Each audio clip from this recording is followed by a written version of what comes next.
সংস্কৃত আছে বলি তো পানীয় বলি, আমরা বাংলায় পানীয় বলি না। কোল্ড ড্রিঙ্কসে কি বলি? শীতল পানীয়। তো পানি থেকে তো পানীয়, হ্যাঁ? তাহলে তো বলতে হবে শীতল জলীয়। হ্যাঁ,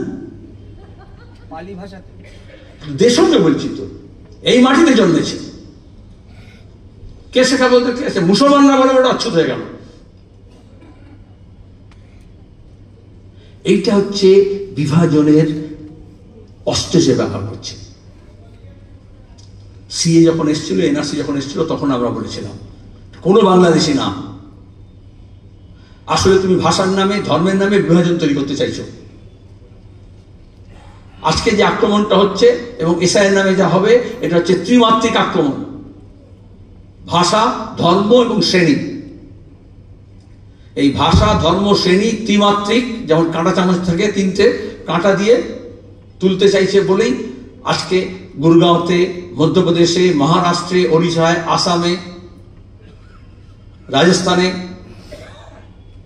ছত্তিশগড়ে, মধ্যপ্রদেশে, দিল্লিতে যারা আক্রান্ত হচ্ছে, কারণ ইনসিডেন্ট কি, তারা এই তিনটে কাঁটা দিয়ে যখন তুলছে, শ্রেণী, ধর্ম এবং ভাষায়, সে হচ্ছে সবচেয়ে ভালনারেবল, সবচেয়ে ইনসিকিউর, সবচেয়ে দুর্বল অংশ। যখন এই আক্রমণটা আসে, শাসকদের তরফ থেকে সবসময় সবচেয়ে ভালনারেবল সেকশনকে বেছে নেয়।